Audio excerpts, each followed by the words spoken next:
झाले काही नाश्ता बिष्टा होणार आहे की नाही आज का गप्पा? तू आहेस वय पोरी हित? हा हा ऐक ना म्हणजे ना एक विनंती करायची होती. बोला.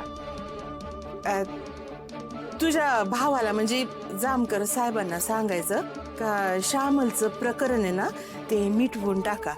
म्हणजे तिचा अपघात झाला होता असं ते सर्टिफिकेट का काय म्हणतात ना ते द्या आणि केस बंद करून टाका.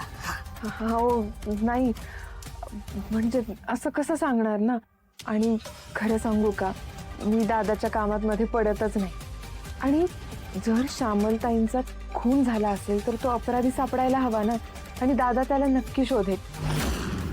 ते बी खरंच आहे म्हणा पण म्हणजे आमचे पैसे काय आम्हाला मिळत नाही आता. कसले पैसे? काही नाही ग असंच ते आपलं. पण तुला सांगू का आर्या हा आमची श्यामल आहे ना लय म्हणजे लईच यंदळी होती. हा काय झालं असणार माहिती का ती अशी चालली असणार रस्त्यानं आणि तोल गेला असणार पाय घसरला असणार आणि यो असा अपघात होऊन बसला असणार.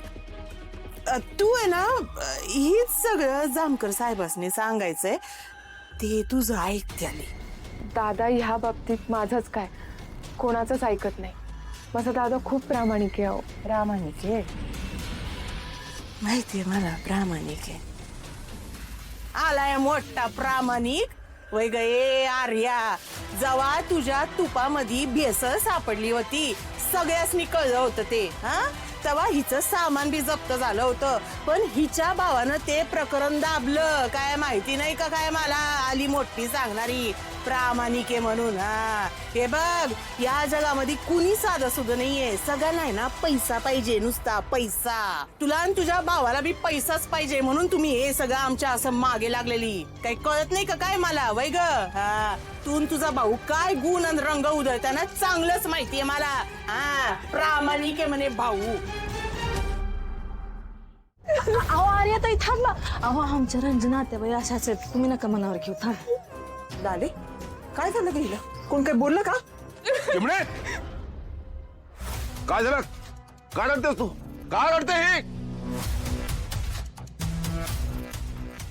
जामकर साहेब ते आमच्या रंजना आत्या आहेत ना. अहो जामकर साहेब मी सांगते का बाई काल रात्री हल्ला झाला ना पुरीवर मग तेच आठवून रडतीये नुसती.